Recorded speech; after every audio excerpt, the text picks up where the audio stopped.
Sumbernya lewat ngendi kene? Aku nek kok madhepe kok ki apa? Madhepe kok ki ae.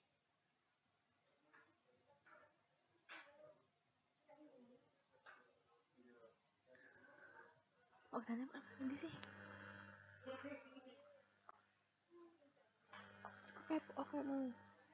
Kene ning kene. Ora kan aku membelakangnya kan dongeng. Ya ono es kok ya.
Assalamualaikum warahmatullahi wabarakatuh. Bertemu lagi di acara Pusaka, Pusat Kajian Remaja. Gimana nih kabar teman-teman yang ada di rumah? Semoga baik-baik aja ya. Iya, dan selalu dalam lindungan Allah Subhanahu wa taala. Amin. Amin. Udah 1 bulan loh kita nggak ketemu. Pasti kalian pada kangen kan sama kita? Iyalah, mereka pasti pada kangen sama kita. Secara kita kan ngangenin. Nah, untuk kali ini saya Semira Madini Dan saya Abnul Alfa Nabila akan menemani siang hari kalian di acara Pusaka, Pusat Kajian Remaja. Lah, tahu nggak tanggal 11 Maret itu hari apa? Hari Kamis lah, gitu aja pakai nanya. Bukan itu maksudku, tanggal 11 Maret itu kan bertepatan dengan 27 Rajab. Tahu nggak di tanggal itu ada peristiwa apa? Ada peristiwa apa ya? Oh iya, aku inget Isra Mi'raj kan? Nah, itu tahu. Kenapa tadi pas aku nanya, kamu malah bilangnya hari Kamis sih? Lah kamu nanya nggak jelas, tanyanya tanggal 11 hari apa? Ya aku jawab lah, hari Kamis, bener kan? Iya, benar. Aku mau tanya deh, emangnya sespesial apa sih Isra Mi'raj? Loh, masa kamu nggak tahu sih sespesial apa Isra Mi'raj itu? Aku sih tahu, tapi belum tahu banget. Emangnya kamu tahu? Aku juga kurang tahu banget sih. Tapi aku punya satu video loh yang bisa ngejelasin apa itu Isra Mi'raj. Wah, boleh banget tuh. Aku mau lihat dong. Langsung aja yuk, ini dia videonya.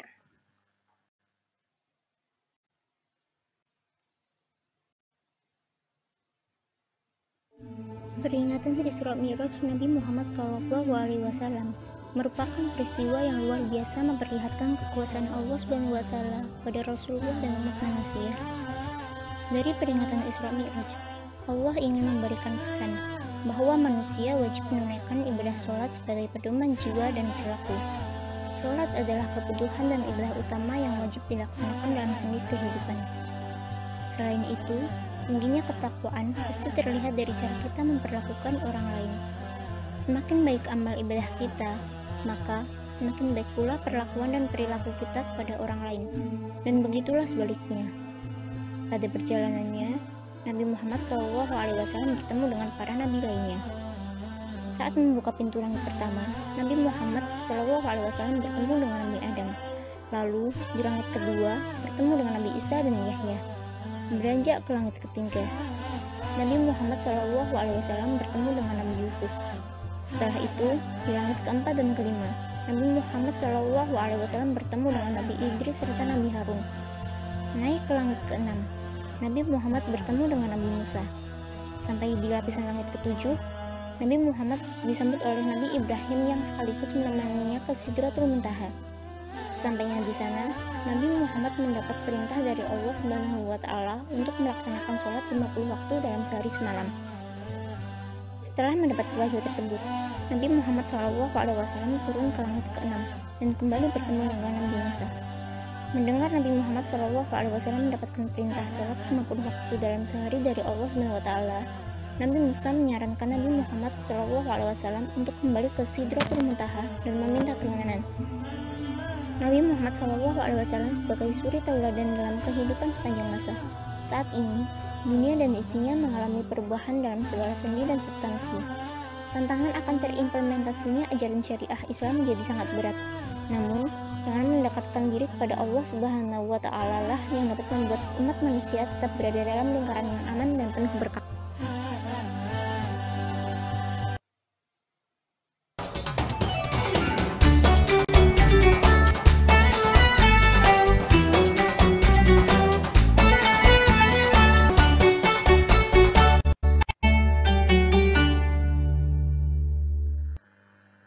Nah, itu dia videonya. Gimana, Lak? Kamu udah paham apa belum? Oh, jadi itu tadi videonya.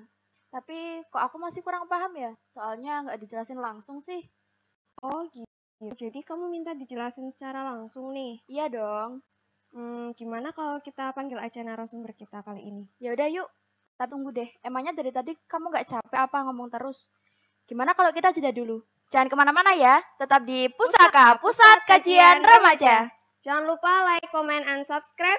Dan jangan lupa untuk absen di kolom komentar dengan format nama, kelas, dan jurusan.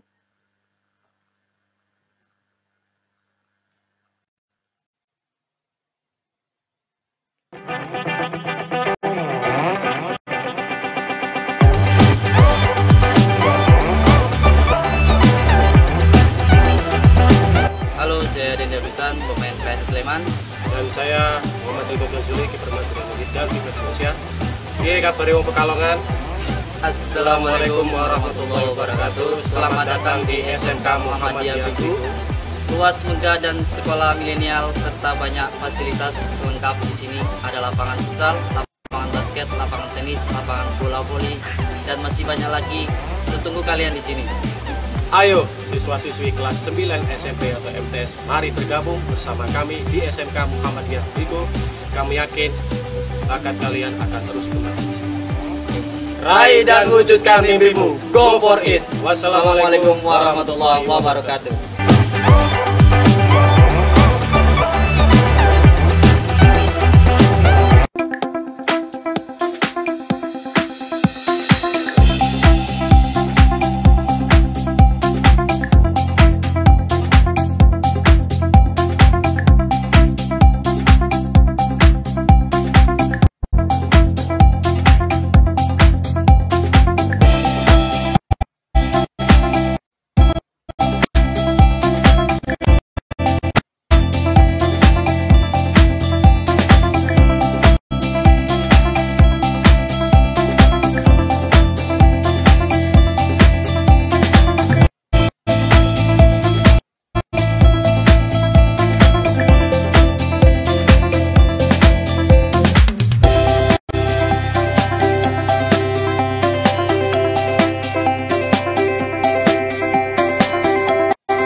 Kembali lagi di acara Pusaka, Pusat Kajian Remaja.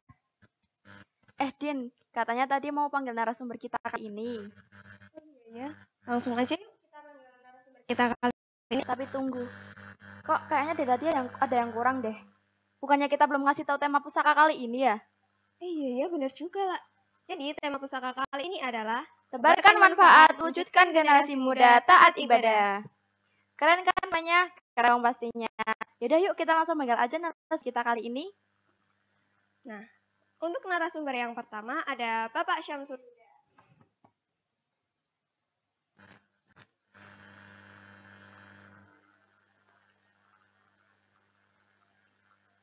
Silakan Pak. Silakan Pak.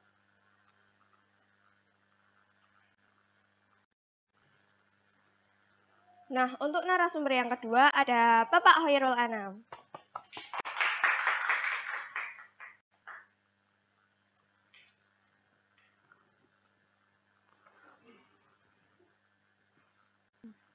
Nah, kalian pasti penasaran kan apa itu Isra Mi'raj dan apa pelajaran yang dapat kita ambil, lalu ada peristiwa apa sih di Isra Mi'raj? Langsung aja yuk kita tanya narasumber kita.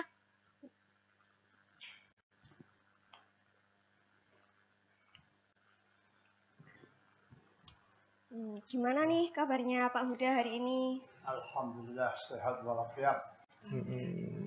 Terus gimana nih kabarnya? Alhamdulillah hari ini lebih baik ya. Kalau kemarin jadi ngisi saya belum mandi, tapi hari ini alhamdulillah sudah mandi. Paling minimal kayak gitu ya. Alhamdulillah. Kalian belum mandi? Oh belum. belum. Sudah. Tadi pagi. Oh. Nah, terus akhir-akhir ini Pak Huda sama Pak Anam sibuk ngapain sih? Sibuk beradaptasi terus-menerus dengan program pembelajaran yang ada di SMK Muhammadiyah Bligo. Begitulah pokoknya. Pokoknya begitu. Oh, begitu ya Pak. Kalau saya selama ini sibuk uji praktek untuk anak-anak kelas 12. Iya. Ada lagi? Iya ya Pak. Pandemi ini memang kalau misalkan keluar rumah juga susah ya Pak. Iya susah, makanya kita di sekolah pun juga menerapkan protokol kesehatan yang sangat ketat. Pembelajaran yang dilaksanakan di SMK pun juga dilakukan dengan sangat ketat gitu, dibagi-bagi gitulah. Protokol kesehatannya harus kita patuhi pokoknya ya. Boleh dilarang Pak. Demi apa kesehatan. Iya. Biar corona ini cepat berlalu. Amin. Gini Pak, saya mau cerita deh. Tadi kan Dini tanya, tanggal 11 itu hari apa? Terus aku baru inget Pak, kalau tanggal 11 itu ternyata diperingati sebagai Isra Mi'raj. Terus Dini liatin video Pak tentang Isra Mi'raj, tapi saya masih kurang paham sama video tadi. Barangkali Pak Huda bisa menjelaskan sekilas kisah tentang Isra Mi'raj Pak. Silakan. Jadi Isra Mi'raj, yang pertama Isra dulu. Isra itu dari kata saro, artinya berjalan. Nah, dalam hal ini Isra ini berjalan pada waktu malam. Adapun dalam firman Allah itu disebutkan yaitu pada surat Al-Isra ayat pertama yang berbunyi A'udzubillahi minasyaitonirrajim. Bismillahirrahmanirrahim. Subhanalladzi asra bi 'abdihi lailam minal masjidil harami ilal masjidil aqsal ladzi barakna haulahu linuriyahu min ayatina innahu huwas samiul basir. Yang artinya subhanalladzi, maha suci Allah, alladzi yang asro, memperjalankan, subhanalladzi asro bi abdi, memperjalankan hambanya, minal masjidil harami, dari masjidil haram, ilal masjidil aqsa, minal masjidil haram ilal masjidil aqsa, alladzi barokna haulahu, yang kami berkahi sekelilingnya, linuriyahu, agar kami menunjukkan kepada Nabi Muhammad, linuriyahu min ayatina, dari tanda-tanda kekuasaan kami. Innahu, sesungguhnya Allah, huwas samiul basir, maha mendengar lagi maha melihat. Ini dari surat Al-Isra ayat pertama yang menunjukkan tentang Isra yang tadi berarti perjalanan malam, berjalan pada waktu memperjalankan. Jadi Nabi Muhammad diperjalankan oleh Allah pada malam hari. Kemudian ada pun Mi'raj. Ya. Mi'raj itu berarti naik. Dalam hal ini, Nabi Muhammad sebelum naik ke langit pertama, sama malaikat Jibril, Nabi Muhammad dibersihkan dulu hatinya oleh malaikat, agar ketika nanti beliau menghadap Allah Subhanahu wa Ta'ala pada lantai 7, ya, itu benar-benar bersih. Ya. Nah, ceritanya pada, bukan lantai, maksud kami langit. Ya. Pada langit pertama, ya, Nabi Muhammad bertemu dengan Nabi Adam. Nah, ketika bertemu Nabi Adam, kemudian Nabi Adam mendoakan untuk Nabi Muhammad. Kemudian di langit kedua, Nabi Muhammad bertemu dengan Nabi Isa alaihissalam dan Nabi Yahya.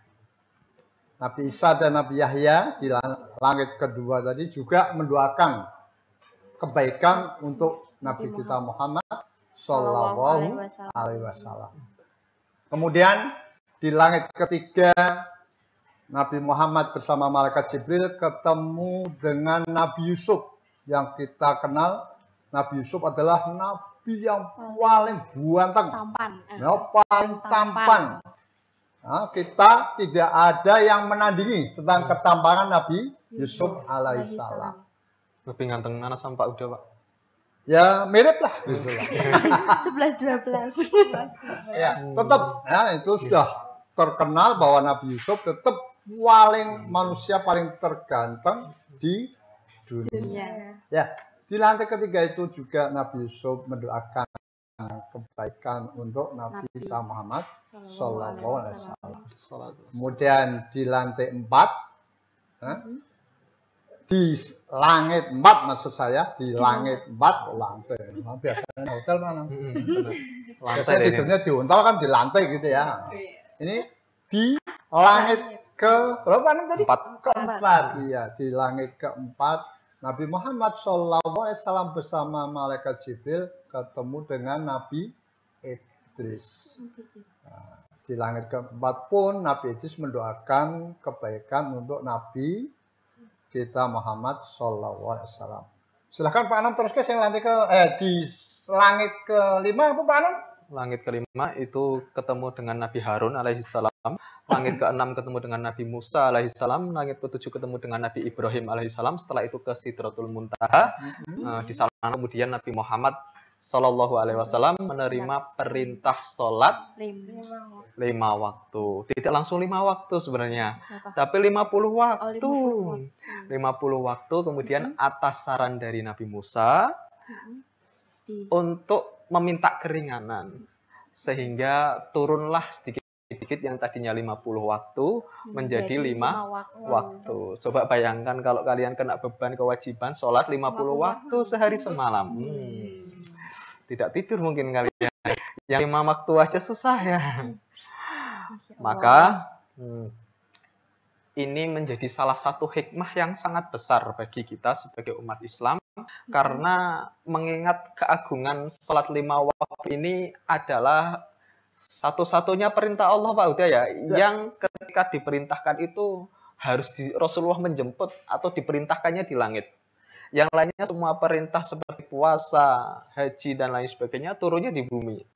Nah, tapi untuk mendapatkan perintah sholat 5 waktu itu, Nabi Muhammad harus diangkat ke langit. Bahasanya makanya, Subhanalladzi asra bi abdihi. Asra bi abdihi itu maksudnya Allah yang memperjalankan hambanya. Ini menunjukkan kemaha luar biasanya. Sekaligus menampik orang-orang yang berpikir dengan menggunakan logika, ini gimana dalam waktu 1 malam, tidak 1 malam malah ya, sebagian malam ya Pak Uda ya, tidak full 1 malam. Itu Rasulullah bisa jalan dari Masjidil Haram ke Masjidil Aqsa, dari Mekah ke Madinah, kemudian naik ke Sidratul Muntaha, balik lagi hanya dalam waktu sekejap malam saja. Nah, karena apa? Kalau dipikir manusia biasa nggak mungkin sampai. Tapi beda lagi kalau Allah Subhanahu wa Ta'ala yang memperjalankan hambanya. Allah bisa melakukan sesuatu di luar logika manusia. Makanya bahasanya bukan Nabi Muhammad berjalan dari Mekah ke Palestina, tapi Allah yang memperjalankan hambanya. Ini salah satu peristiwa ini salah satu mukjizat terbesar dari Rasulullah yang kedua setelah Al-Quran. Jadi kita sebagai seorang muslim tentu harus lolos ujian untuk mengimani ini. Ini tidak hanya ujian bagi Rasulullah, bagi para sahabat zaman dulu, tapi kita sebagai seorang muslim juga ini ujian yang besar, supaya kita mengimani dengan sepenuh hati dan mengamalkan oleh-oleh Nabi Muhammad yang didapatnya dari Sidratul Muntaha untuk melaksanakan sholat 5 waktu itu tadi. Kurang lebih seperti itu kilas tentang peristiwa Isra Mi'raj. Oh iya Pak, udah. Kan katanya cuma perjalanannya dari Masjidil Aqsa, jadi Masjidil Haram ke Masjidil Aqsa, lalu dilanjutkan ke Sidratul Muntaha. Itu kan katanya cuma semalam ya, sekejap malam tok. Nah itu berarti pakai kendaraannya apa sih Pak? Kok bisa sampai 1 malam doang? Pakai kendaraannya namanya buruk. Buruk itu dari bahasa Arab, dari barbun yang artinya kilat. Nah, kilat itu kan yang kita tahu yang namanya kilat itu kan bus sekali ya. Nah, itu baik buruk. Nah, maksudnya buruk itu seperti tadi yang kita lihat di video ya, kayak kuda warna putih, kemudian dinaiki oleh Nabi kita Muhammad SAW, kemudian di sampingnya malaikat Jibril. Itu yang kita lihat di video tadi. Seperti itu ya Pak. Iya. Terus selain bertemu dengan nabi-nabi saat naik ke langit ke-7 itu, Nabi Muhammad diperlihatkan apa lagi sih Pak? Rasulullah di sana sekali lagi kan tujuannya kan linurahu min ayatina, untuk diperlihatkan sebagian dari tanda-tanda kekuasaan Allah. Maka sekaligus untuk meneguhkan iman Nabi Muhammad, selain ketemu dengan para nabi, Rasulullah juga mendapati beberapa peristiwa. Salah satu contohnya saja, di langit pertama Rasulullah juga bertemu dengan Nabi Adam. Dia melihat ada seorang laki-laki, di sebelah kanannya ada sekelompok orang, sebelah kirinya juga ada sekelompok orang. Seorang laki-laki ini kalau melihat ke sebelah kanan, dia bahagia, senyum, tertawa, senang. Tapi kalau melihat ke kiri, dia sedih, haru. Nah, ketika bertanya Nabi Muhammad kepada malaikat Jibril, dijawab oleh malaikat Jibril itu adalah Nabi Adam alaihissalam. Kenapa dia berbuat seperti itu? Karena kalau dia melihat ke kanan, keturunannya itu banyak yang masuk surga. Sementara ketika melihat ke kiri, ternyata banyak juga keturunannya, anak cucu keturunannya yang masuk neraka. Maka Nabi Ibrahim sedih kalau melihat ke kiri, senang kalau melihat ke kanan. Ada juga Rasulullah juga melihat orang yang berenang di lautan darah. Begitu sampai ke tepian, ada orang yang memukul mulutnya sampai berlumuran darah. Begitu terus. Nah, Rasulullah pun bertanya kepada malaikat Jibril, kenapa ada orang-orang yang seperti itu? Malaikat Jibril kemudian mengatakan itu adalah hukuman bagi orang-orang yang suka memakan harta anak yatim. Jadi hati-hati kita kalau suka memakan harta anak yatim. Ada juga yang perutnya diinjak-injak. Nah, kalau malaikat Jibril itu karena suka memakan harta riba. Hati-hati juga dengan riba dan sebagainya. Itu Rasulullah diperlihatkan sekilas tentang bagaimana gambaran surga dan bagaimana bentuk-bentuk siksaan yang ada di neraka, supaya nanti ketika kembali ke Mekah itu Rasulullah punya tambahan spirit, bekal keimanan yang luar biasa setelah diperlihatkan tanda-tanda kekuasaan Allah itu tadi. Ya, kita tahu mungkin banyak riwayat yang menyebutkan bahwa peristiwa Isra Mi'raj ini terjadi sebelum Nabi Muhammad hijrah. Ya, meskipun tanggal atau waktunya itu masih diperselisihkan sebenarnya, tapi bukan itu yang perlu kita perdebatkan, tapi yang perlu kita cari esensinya adalah hikmah atau pelajaran penting apa yang dapat kita ambil dari peristiwa ini. Kurang lebih seperti itulah. Iya. Nah, lalu nih Pak, pelajaran apa sih yang dapat diambil dari peristiwa Isra Mi'raj? Silakan Pak Huda. Jadi untuk tentang Isra Mi'raj ini yang perlu kita ambil manfaatnya, bahwa di Isra Mi'raj ini kita diwajibkan tadi seperti yang disampaikan oleh Pak Anam untuk menjalankan sholat 5 waktu. Di mana sholat 5 waktu itu per waktu itu pahalanya 10. Jadi menjadi setiap kita sholat 10, berarti kalau satu hari kita 5 kali sholat, berarti kita mendapatkan pahala menjadi 50. Nah, dalam hal ini, dengan adanya peringatan Isra Mi'raj, maka bukan hanya sekedar kita meramai-ramaikan peringatannya aja, tapi yang tidak kalah pentingnya, apa yang harus kita lakukan dengan adanya peringatan Isra Mi'raj ini. Untuk mengenang peristiwa itu harusnya gimana ya? Untuk mengenang peristiwa ini, harusnya kita dalam hal melaksanakan sholat, ya harus lebih baik. Ya. Kalau tadinya katakanlah untuk anak-anak kita itu sholat 5 waktu, ya, sholat Isya, subuh, zuhur, asar, maghrib, itu nggak pernah bolong, ya, terus udah bagus. Nah, dengan adanya peringatan Isra Mi'raj ini harus kita tingkatkan, bukan hanya sekedar sholat yang wajib aja. Kita harus ingat bahwa yang namanya sholat itu merupakan kebutuhan kita. Sholat merupakan kebutuhan kita. Jadi jangan sampai kita dalam menjalankan sholat hanya sebatas menggugurkan kewajiban, tapi harus menjadi merupakan kebutuhan di mana bahwa kalau kita tidak sholat, sekarang kan hati kita itu merasa gelisah, tidak tenang. Tapi nanti kalau sudah sholat itu benar-benar kita terasa tenang. Kenapa? Karena kita ingat pada Allah. Ala bidzikrillahi tatma'innul qulub. Bukankah ingat pada Allah itu akan menenangkan hati? Nah itu.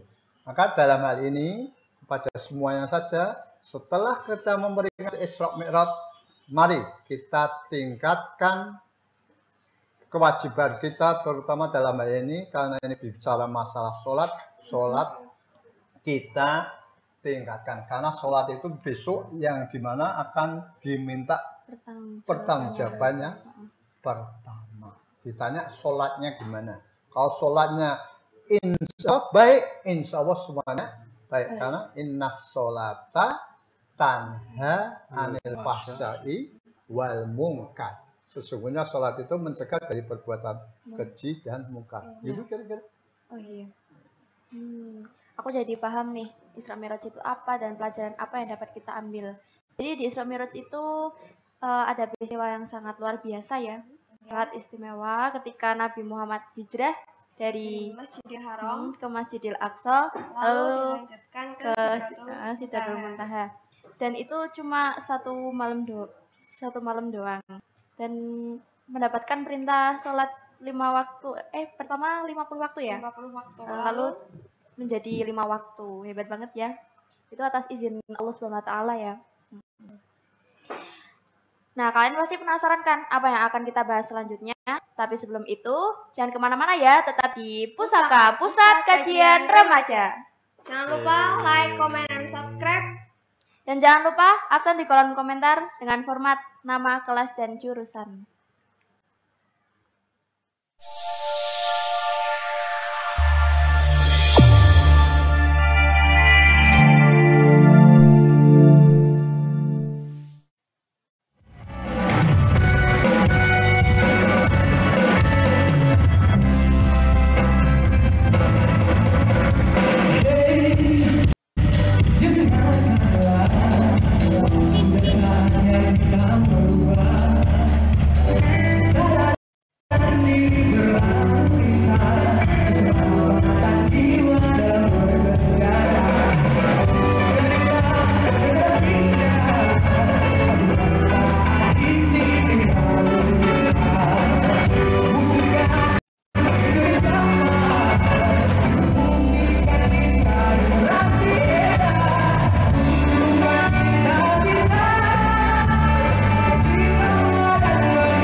Kembali lagi di acara Pusaka, Pusat Kajian Remaja. Sesuai kita akan bahas lebih lanjut. Tapi kita punya satu video loh yang harus kalian tonton. Ini dia videonya. Check it out.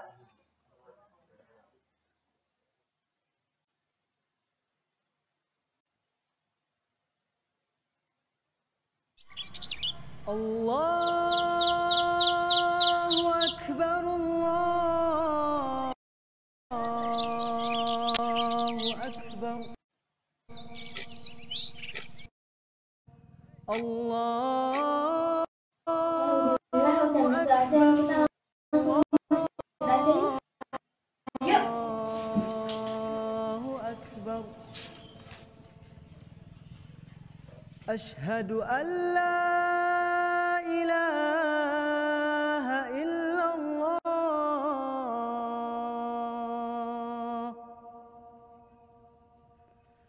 Asyhadu an la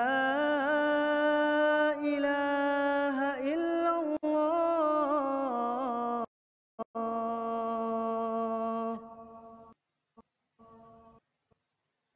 Kamu jadi gimana ya? Iya kan.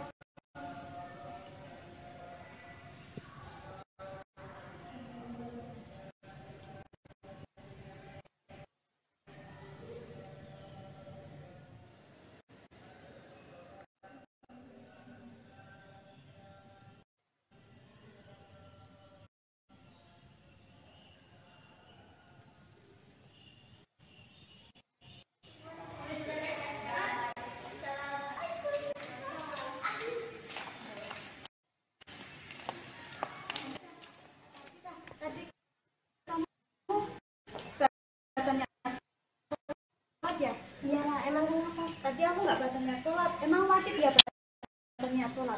Aku kurang tahu sih. Terus gimana? Kita tanya langsung aja ke orang yang lebih tahu tentang ini. Betul juga tuh. Kita tanya sekarang aja yuk. Ayo, let's go.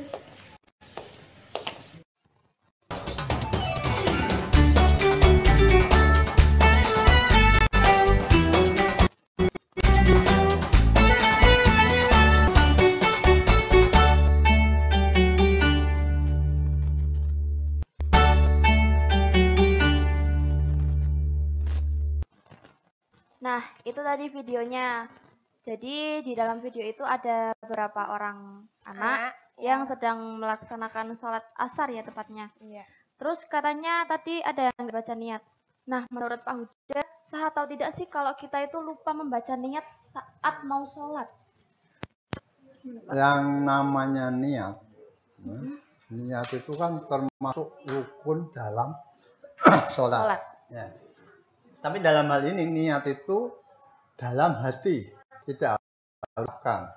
Selama dia sudah wudhu, syarat-syaratnya sudah terpenuhi, kemudian dia mau sholat, tadi mau sholat asar gitu katakanlah. Iya. Nah, dalam hatinya sudah niat mau sholat asar, ya sudah. Jadi yang penting niat itu dalam hati, tidak perlu diucapkan. Kalau diucapkan ya juga nggak apa-apa. Gitu. Terus Pak Anam, bacaan sholat itu seperti apa sih Pak? Baca niat sholat. Niat sholat seperti apa? Tadi mungkin berbeda-beda atau sama saja. Begini, kalau menurut pendapat kita itu niat dalam ibadah apapun tidak perlu dilafalkan. Nah, cukup di dalam hati, maka itu sudah sah. Begitu Pak Uda ya? Iya. Nah, adapun berbagai macam varian lafal-lafal niat itu memang itu awalnya dirumuskan oleh para pengikut madhab Syafi'i.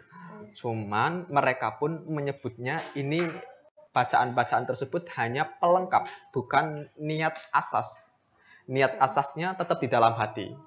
Artinya, kalau kamu mau sholat misalkan, tidak membaca bacaan niat tersebut, tapi sudah niat di dalam hati, maka sah sholatnya. Tapi sebaliknya, kalau hatinya tidak niat, kamu membaca niat yang dilafalkan, maka itu tetap tidak sah.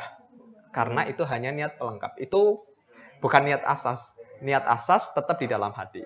Maka pendapat mereka pun itu sebenarnya menegaskan bahwa pentingnya niat itu adalah di dalam hati. Karena tidak ada satu dalil pun, jangankan yang sahih, yang dhaif pun tidak ada, atau bahkan di hadis palsu pun tidak ada tentang lafal-lafal niat berbagai macam bentuk ibadah. Sama sekali tidak ada. Riwayat yang paling jelas sebenarnya ada juga, tapi itu para ulama sebagian juga menyebutnya sebagai kalimat talbiyah, bukan niat ya. Ketika Rasulullah mau berhaji atau berumrah, Nabi Muhammad ya menyebutkan labbaik Allahumma hajjan atau labbaik Allahumma umratan. Kami menyambut panggilanmu untuk berhaji kayak gitu. Tapi sebagian itu menyebutnya talbiyah, bukan niat. Sedangkan ibadah yang lain bagi kita ya cukup niat itu di dalam hati. Kalau mau mulai sholat itu ya tinggal langsung niat, posisikan khusyuk, kemudian takbiratul ihram segera mungkin. Jadi lafaz niat seperti usolli ketika mau sholat, atau nawaitul wudu'a, atau nawaitul husla, atau dan lain sebagainya, niat-niat yang lain sebagainya itu tidak perlu dilafalkan, tidak apa-apa. Yang penting hatinya sudah niat mau melaksanakan ibadah kayak gitu. Itu jadi pentingnya niat seperti itu, dan asasnya tetap di dalam hati niat itu. Kurang lebih seperti itu. Iya. Pak, kalau misalkan ada orang yang baca niat tapi suaranya itu dikerasin, misalkan baca niat mau sholat terus tapi bacaan niatnya tuh dikeraskan, dilafalkan, itu berarti sholat. boleh nggak atau gimana? Nah tadi kita bicara masalah niat dalam hati. Tapi ketika kita kok ada di sebelah kita mengucapkan niat dengan keras, yaitu gimana ya Pak Anam ya? Ya kita mau tidak mengingatkan keyakinannya begitu, gitu ya. Tapi nggak kita ingatkan, kita juga akhirnya terganggu gitu kan? Iya. Yang penting ya hati kita aja lah. Jadi udahlah, daripada kita mau sholat nanti malah jadi ribut dengan orang lain, ya sudahlah kita jangan. Sebenarnya kita yakini bahwa kita itu sudah niat dalam hati, ataupun teman kita yang tadi pakai lafaz, ya sudahlah biarkan, daripada tadi sekali lagi ribut di dalam masjid. Ya. Jadi yang penting ya sudahlah, masing-masing kita menjalankan menurut keyakinannya masing-masing. Oh iya. Oh jadi gitu ya Pak? Ya, intinya kita tidak menganjurkan lah begitu. Cukup dalam hati. Iya. Jadi membaca niat itu cukup dalam hati, tidak perlu dilafalkan. Betul. Ya. Kalau dilafalkan boleh, tapi nanti mengganggu ya Pak. Jangan keras-keras kalau misal mau dilafalkan. Jadi kalau bisa ya di dalam hati aja. Iya. Jadi dia tergantung kalian masing-masing. Tergantung dari kalian sendiri. Nah, kita punya satu video lagi nih yang harus kalian tonton lagi. Ini dia videonya.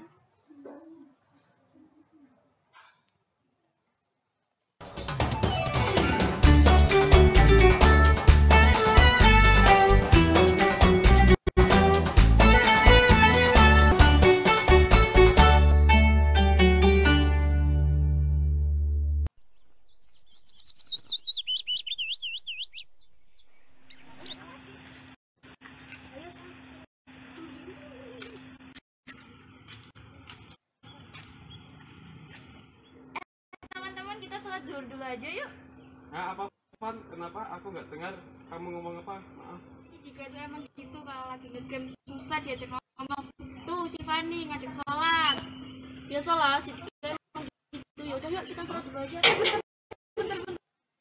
Ini 10 menit lagi udah selesai. Ya nih bentar lagi mau menang. Mendingan kita sholat dulu aja, lagian kan sholat nggak ada setengah jam, nanti kita ngedrakor sama ngegamenya lanjut nanti aja. Ya udah sih, ayo kita sholat dulu aja guys, soalnya kan bisa dilanjut nanti pas udah sholat. Ya lah kita sholat dulu aja biar mereka sholat sendiri. Ya udah, iya udah deh, iya sholat dulu. Udah yuk dik, cepetan sholat. Bukti antar aja Sirul. Kamu ntar sekalian bareng sama aku aja. Ya udah deh, iya lagian juga nanggung ini drakornya.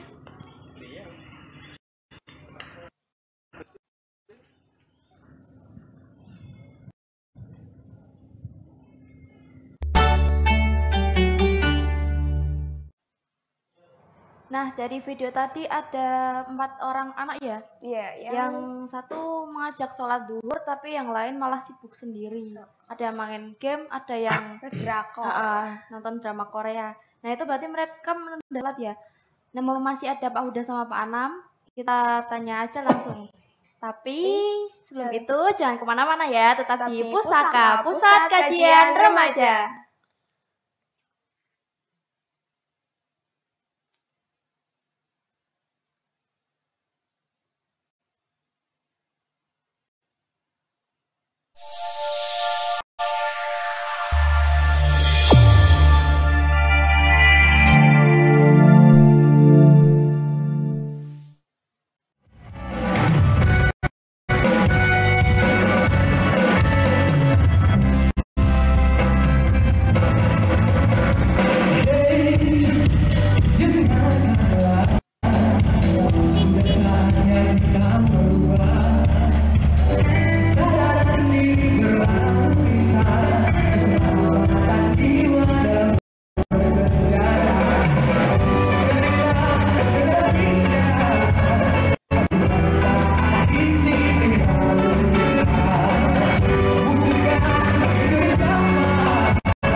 Kembali lagi di acara Pusaka, Pusat Kajian Remaja.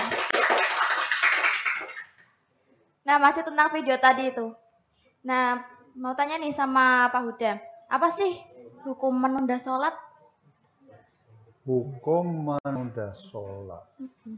Yang namanya sholat itu kan harus tepat waktu.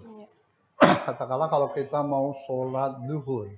Kalau sekarang sholat duhur itu jam 11.55. Ya, itu sampai sebelum asar. Asar sekarang jam 15.01, katakanlah jam 15. Lah, ada waktu yang cukup panjang itu, ya tetap harus kita gunakan sebaik mungkin untuk sholat. Yang jelas yang sholat yang paling baik yaitu tepat waktu. Terutama kepada anak-anakku yang perempuan. Apabila sudah datang waktu sholat, sudah adzan berkumandang Allahu Akbar, ya segeralah untuk anak-anak perempuan untuk mengambil air wudhu, kemudian menuju ke musola atau ke masjid, atau mungkin karena untuk anak-anak perempuan itu baiknya sholatnya di rumah, ya di rumah berjamaah. Sebab begini, manakala kita sudah datang waktu sholat, ya, kemudian kita tidak langsung melaksanakan sholat walaupun waktunya masih ada, kemudian maaf yang perempuan datang bulan atau haid, ya. Nah, apa yang akan terjadi? Berarti dia utang pada sholat.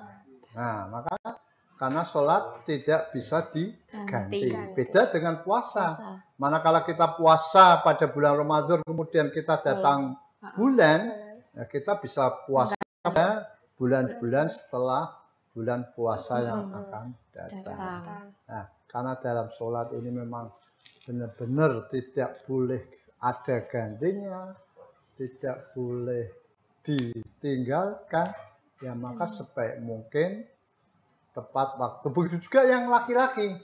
Ya. Kita tadi bicara yang perempuan, yang laki-laki pun ketika sudah mendengar adzan, karena yang laki-laki ini dalam hal sholat ini wajib sholatnya di masjid, ya sholat jamaahnya baiknya di masjid, ya ketika dengar adzan segera menuju ke masjid. Ya. Jangan ditunda-tunda. Misalnya kita di sekolah, ya, di SMK Muhammadiyah Bligo, sudah dengar azan, sudah jamnya pulang, ya, pas azan jamnya pulang. Nanti saya di rumah aja. Ya kalau selamat kalau sampai di rumah. Siapa enggak? Kita enggak ngerti. Ketika di tengah-tengah perjalanan, ya. Ketika kita naik motor kemudian tabrakan, kemudian meninggal. Nah, dalam hal ini kita juga hutang sholat. Maka selama ada waktu kemudian kita dengar adzan, marilah kita gunakan sebaik mungkin, kita sholat tepat waktu. Begitu Mbak Lala? Oh iya. Nah, aku mau nanya sih nih sama Pak Anam. Kenapa sih kita itu harus sholat tepat waktu? Begini, tadi Pak Huda kan sudah menyampaikan ya, fadilah atau keutamaan sholat di awal waktu dan bahayanya kalau misalkan kita terlalu menunda-nunda waktu sholat, kayak gitu. Memang salah satu yang saya kagumi dari Pak Huda itu bagaimana penghargaan beliau terhadap pelaksanaan waktu sholat, kayak gitu. Pernah saya satu majelis sama Pak Huda, sedang ada pemateri dari luar, itu orangnya memang pinter dan luar biasa, tapi begitu masuk waktu duhur kok ditunda sampai jam 1, tak kira mungkin sebentar lagi selesai kayak gitu. Pak Huda langsung ngomong, ini gimana pinter-pinter tapi kok waktu sholat kok ditunda-tunda kayak gitu. Ternyata hal yang senada itu pernah diucapkan oleh Ali bin Abi Thalib. Ali bin Abi Thalib itu, penghargaanku kepada seseorang akan berhenti ketika dia menyepelekan waktu sholat, kayak gitu. Jadi kalau ada orang menyepelekan waktu sholat itu, Ali bin Abi Thalib itu orang yang tidak respect, karena penghargaan dia terhadap seseorang itu sejauh mana dia menghargai waktu sholat, kayak gitu. Itu pentingnya kita melaksanakan sholat di awal waktu. Dan yang kedua, supaya kita tidak termasuk orang yang lalai dalam mengejarkan sholat. Karena ancamannya pasti jelek. Di dalam Al-Quran itu kalau orang-orang yang menyepelekan sholat itu bahasanya celaka, kerugian, bahaya dan lain sebagainya. Fawailul lil musallin, celakalah bagi orang-orang yang sholat. Yang kayak gimana? Fawailul lil musallin alladzina hum an sholatihim sahun. Suka melalaikan sholat. Di antara bentuk melalaikan apa? Nunda-nunda kayak gitu.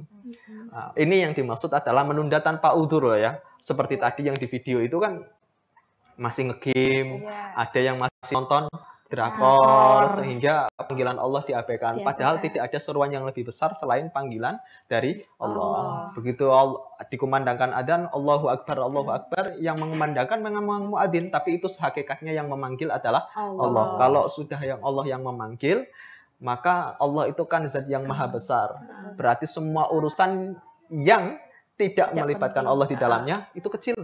Main game kecil, nonton drakor kecil, pekerjaan kita kecil, rapat, meeting dan lain sebagainya semuanya kecil. Kalau begitu sudah terdengar Allahu Akbar, langsung ke masjid. Itu the real man asli kayak gitu. Seorang laki-laki sejati kayak gitu, langsung memenuhi untuk menuju ke panggilan Allah.